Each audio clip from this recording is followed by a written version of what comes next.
Hello everyone, and welcome to my channel. This channel is for educational purposes. We check out impactful theories and discoveries that you probably never heard of before because they've been suppressed. And this is our 242nd Bible Decode, coming from the New Testament and exploring the Roman origins hypothesis for the New Testament. That is that the New Testament was written in its entirety by the Romans, the Caesars of the Flavian dynasty of Caesars from 69 until 96 AD. And they wrote the Gospels as a psychological operation against the Jews, who they had just gotten done fighting in a war. And the Romans decimated the Jews, but knew that how resilient the Jews had been because they'd been fighting against the Jews for over 125 years before that. And constant revolts, insurrections, riots, terrorist attacks, uprisings, and so on. Because the Jews were the chosen people, and very separatist and xenophobic in orientation. They had a God who was insecure and possessive, jealous and zealous, with obsessive compulsive disorder and a bad smoking addiction to animal fat, as well as being so weak that he needed to take every Saturday off. And as a result, the Jews had all kinds of rituals that they had to keep up with, including animal sacrifice, circumcision, and dietary food laws, all written up in Leviticus and so on. Strictures against graven images, necessity to obey the Ten Commandments and perform the Sabbath, not do anything on the Sabbath, and all of that. And that was all very high maintenance for the Romans. The Jews were higher maintenance than any other group of people that the Romans governed in their massive empire. And the first two Flavian emperors, Emperor Vespasian and his son Emperor Titus, they were both veterans of this war against the Jews as generals at that time. Vespasian actually became the new emperor halfway through the war, and he turned over the command to Titus while he went back to Rome to become the new Caesar. And they were both wounded in this war as well.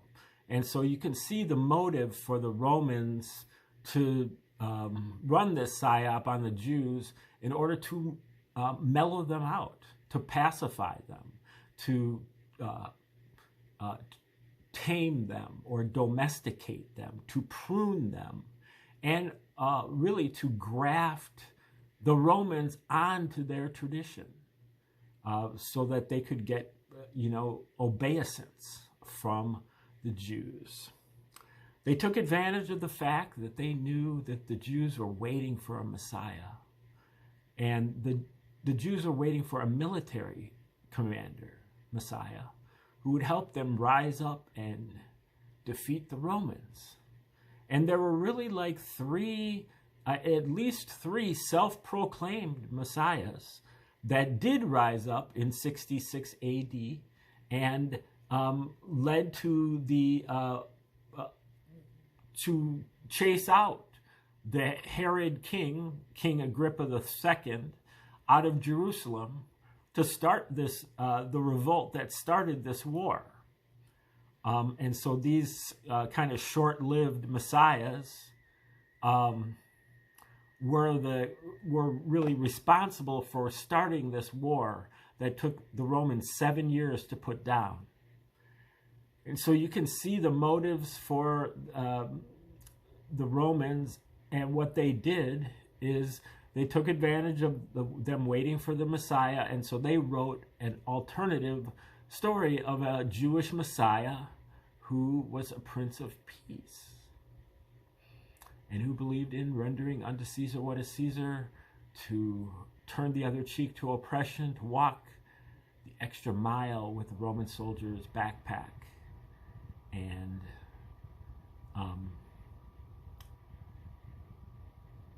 at the same time,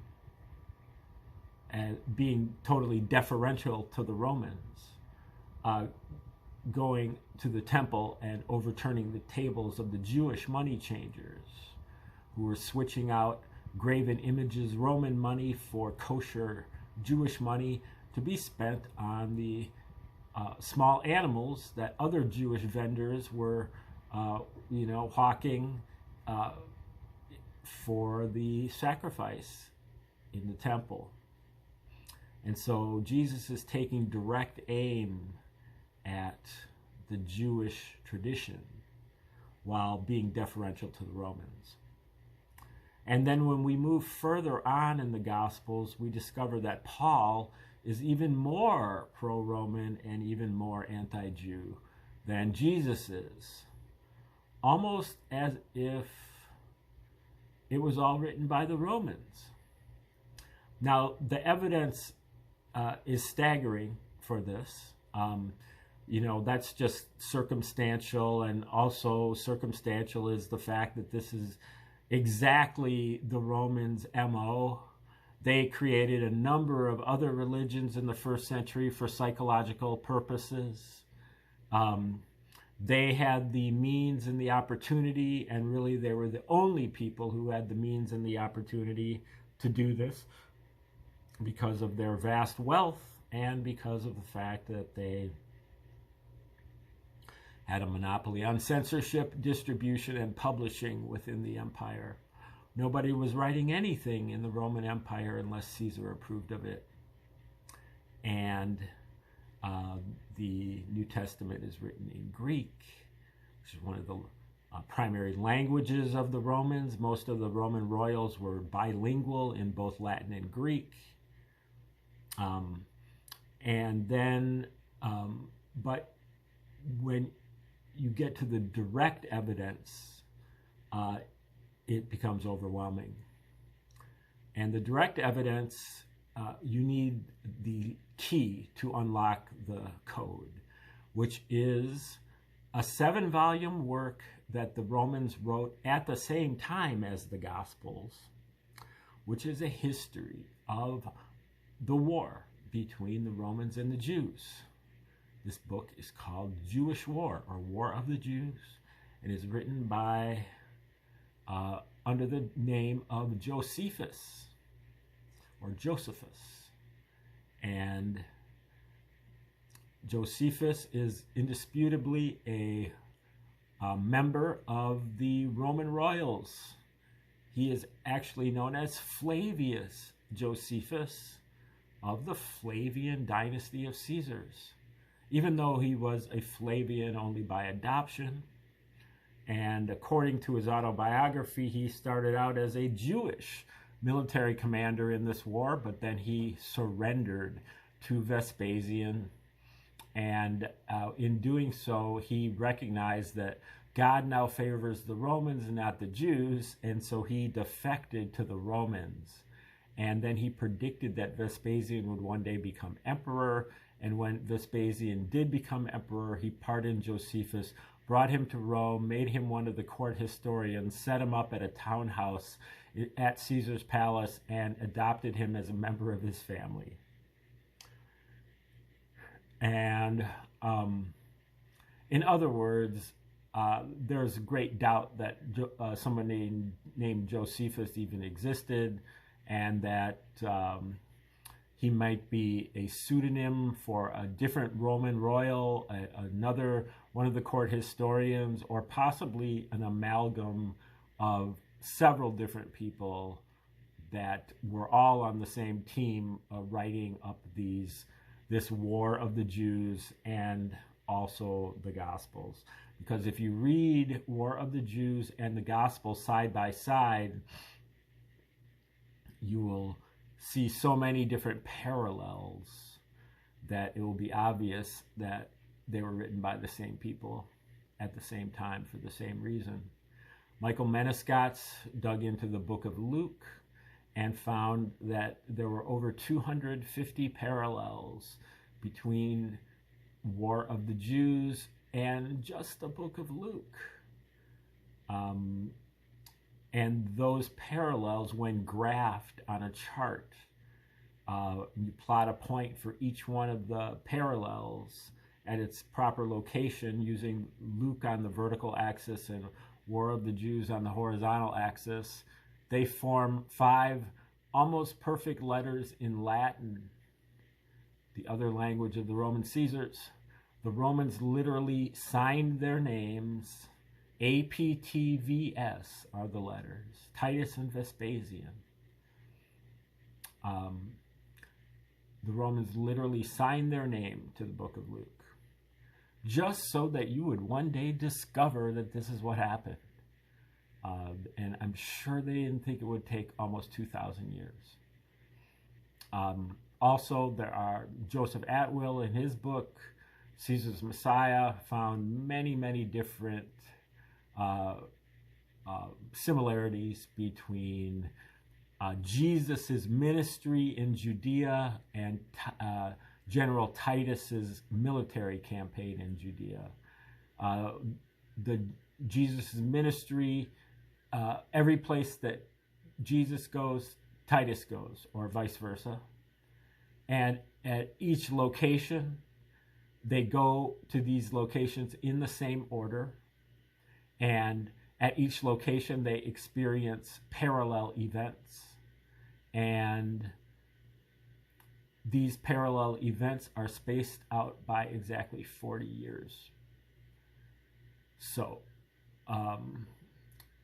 not talking about just a few events. We're talking about over 40 events that are the same, in the same order. Also, many of the prophecies that Jesus makes in the New Testament are literally fulfilled in the pages of the War of the Jews, including the prophecy where Jesus talks about the destruction of Jerusalem and how that is a marker of his second coming. And that was fulfilled by General Titus, who destroyed Jerusalem and would be thereby recognized as the second coming of Jesus, which was really the majority opinion of Christian theologians all the way up until the beginning of the 20th century. Now, what we're doing is we're looking at a book that is kind of a Roman origins adjacent, meaning that they don't go full on with the Roman origins hypothesis, but instead kind of cut it short, recognizing how blatantly pro-Roman and anti-Jew Paul is, but not recognizing the same thing about Jesus. And so they focus on Paul, and they have a much more narrow focus. They don't look at the entire New Testament as being a fraud, but more look at Paul as being a fraud and being a secret agent or an intelligence agent of the Romans. This book is called Operation Messiah, and it's written by Thies Voskuilen and Rosemary Sheldon. And we're about to start chapter 10, which is called Paul, the Message, and Rome. The Orthodox Pauline stance, even though it is a religious creation, is accepted by so many historians only because the Paulinists became history's winners. Neither the Jews nor the Jewish Christians fared as well. Rome destroyed the temple in Jerusalem in 70 AD, and later Rome defeated Bar Kokhba after the last Jewish revolt in 132 to 135 AD. Jewish Jerusalem was erased, and Rome created the pagan city of Aelia Capitolina on its ruins. The Jews were sent into exile with no country of their own, and by the mid-2nd century, a new burst of anti-Judaism had begun. Gentile Christianity, as it emerged from Paul's activities, was the product of cultural accommodation, pro-Roman Quislingism, and intentional assimilation. It was a kind of paganized, syncretic version of a religion that had little in common with Judaism. As it grew, Christianity became a community conspicuous for not living according to Jewish law and tradition. Gentiles, not Jews, dominated the movement. As a religion, Christianity came to be defined, and indeed defined itself, by its hostility toward Jews and Judaism. How did this happen? Why did this happen? Paul is surely part of the story. It happened because the competition disappeared. One scholar refers to groups like the Nazarenes as history's losers. They include people like the Sadducees, the Essenes, Hellenistic Jews, and the Gnostic Jewish or millenarian Christians. Their works were suppressed and destroyed. These groups have also been called lost Christianities. This section is called What Happened to the Nazarenes? The fate of the Jerusalem church is a subject of legend. Now, the Nazarenes, again, were the group that Paul was really set on infiltrating after his so-called conversion on the road to Damascus, which was a false flag, according to the analysis here, which was a false flag in order for him to fake his conversion to Christianity so that he could infiltrate the Nazarenes. So the fate of the Jerusalem church is the subject of legend. Eusebius in the late 3rd, early 4th century, and later Epiphanius in the mid to late 4th century, tell us that before the Jewish war against Rome broke out in 66 AD, the whole Nazarene community, warned by an oracle, left Jerusalem and went to Pella in Transjordan. This story is merely legend, as has been well demonstrated by various scholars. The Nazarenes never left the city at the time of the Jewish war. They stayed and played their part as loyal Jews in the fight against Rome. When the Jews were defeated and their temple destroyed in 70 AD, the Nazarenes shared in the agony of the defeat. Those who survived were dispersed to Caesarea or Galilee. Some went as far as Alexandria in Egypt. Jerusalem's power as the center of the Jesus movement was over, and the Pauline Christian movement, which up until 66 AD had been struggling to survive, now began to make great headway. It was not until nearly 70 years later that a Christian church was reconstituted in Jerusalem, after the city had been devastated by the Romans for the second time in the Bar Kokhba revolt, and rebuilt as a Gentile city called Aelia Capitolina, or maybe Aelia. This Christian church had no continuity with the Nazarenes, led by James, the brother of Jesus. Its members were Gentiles, and its doctrines were those of Pauline Christianity. During the 2nd century, Paul became the target of intense hatred from various groups designated by historians as Jewish Christians, groups who continued to observe the laws of Moses, such as circumcision and kosher food, while worshiping the figure of Jesus.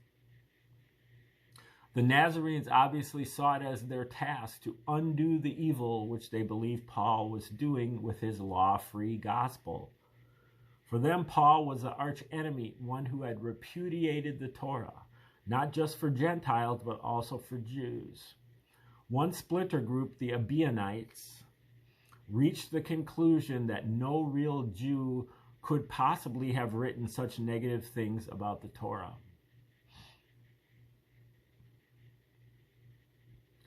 The documents left by these communities are often described as hostile and therefore unreliable. But how else would one expect a group to act that had seen its message perverted and whose members had become objects of persecution?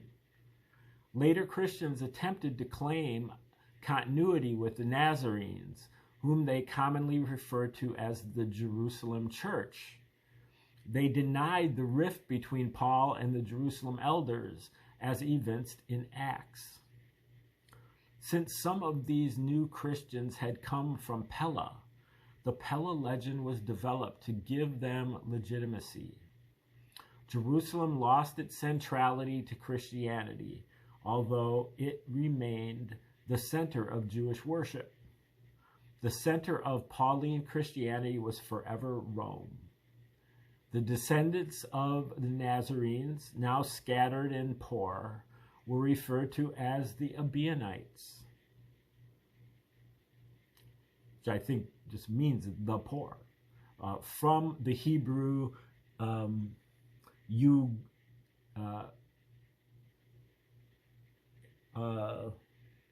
this word is so blurry, Arionim, meaning poor men. They became despised as heretics because they refused to accept the doctrines of Paul.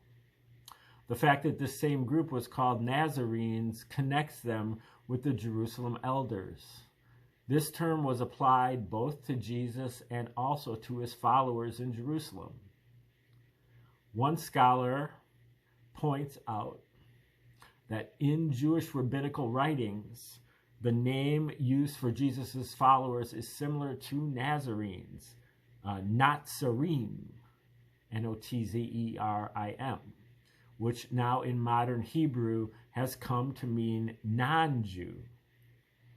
Whether this name is derived from Jesus' place of birth, Nazareth, or from another source is a matter of scholarly debate. But it is clear that the survival of this name in sects of the 3rd and 4th centuries points to continuity between those sects and the original followers of Jesus in Jerusalem. Various theories have been put forward as to why some Jewish Christian sects were called Nazarenes while others were called Ebionites. The best solution has been suggested is that the original name was Nazarenes, but at some point the group was given the derogatory nickname of paupers. True followers of Jesus may have worn the label with pride because it reminded them of Jesus' sayings, "Blessed are the poor," and his views on the rich.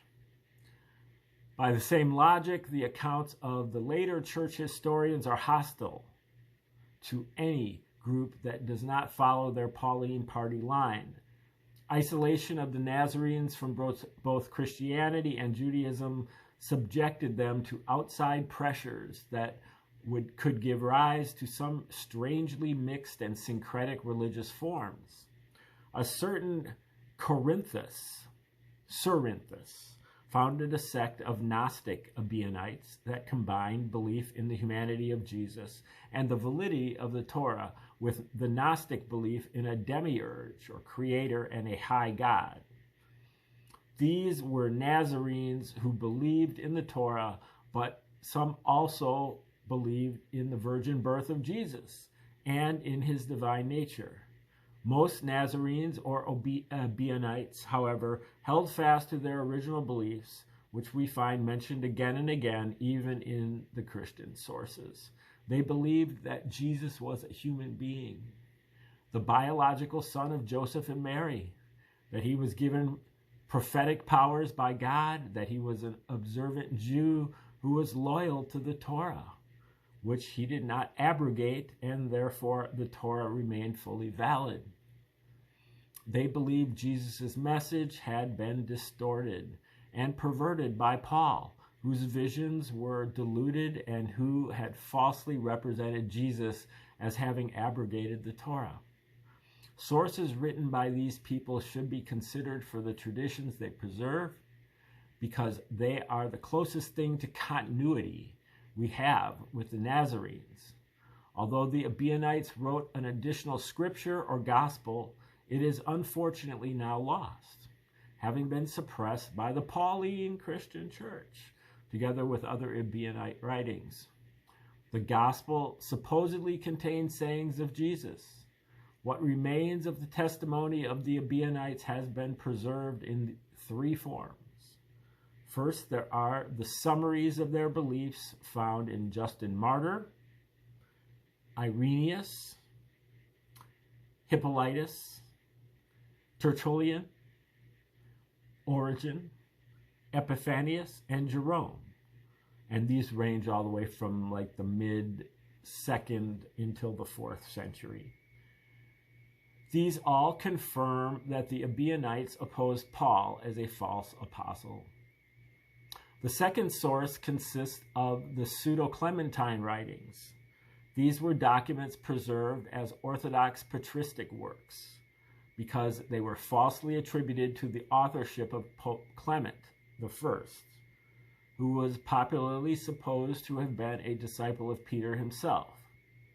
Now, it's important to point out that Pope Clement I was a direct family member of Vespasian and Titus, the Romans.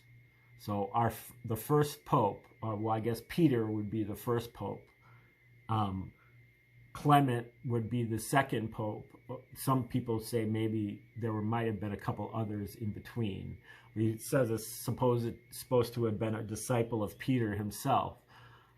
Pope Clement I was a direct family member of the Flavians. So this gives you even more of the connections between the Romans and the Roman Church and the Christian Church. In fact, the core of these writings, as was pointed out in the 19th century, and as most scholars now agree, after an interim dispute and denigration of earlier scholarship, is Jewish Christian or Ebionite. Now, this is talking about the Pseudo-Clementine writings. So these were writings that were claimed to have been written by Clement I, but weren't. But they had a Jewish Christian or Ebionite origin or orientation. Painstaking scholarship has shown that embedded in each of these works is a stratum written by an Ebionite author from 2nd century Syria, then later adapted by a non-Ebionite author. This core shows a staunch adherence to the Torah, and it contains an impassioned attack on those who attributed anti-Torah views to Peter. Paul is not mentioned by name, but he is strongly hinted at as the supreme enemy under the disguise of Simon Magus. Peter's attack on this thinly disguised Paul is on the grounds that he is a false prophet, that he has spread lies about Peter, and most telling of all, that he knows nothing about the true teachings of Jesus, since he never met him in the flesh and bases his ideas of Jesus on delusionary visions. That this Simon Magus is Paul is now accepted by many scholars, despite some desperate attempts to resist this conclusion, made by critics who realized how profound would be the consequences of such an admission, for it shows that Paul, far from being, like Peter, a unanimously accepted pillar of the church, was a controversial figure whose role in the founding of Christianity was the subject of great contention. Now, I had never really put that together, that they talk about Paul as being the enemy and Simon Magus. I'm have to digest that. Anyway, I think we're done for the day. Thanks for tuning in today. Like, share, subscribe, and comment. And come back tomorrow where we learn more about Paul. And in the meantime,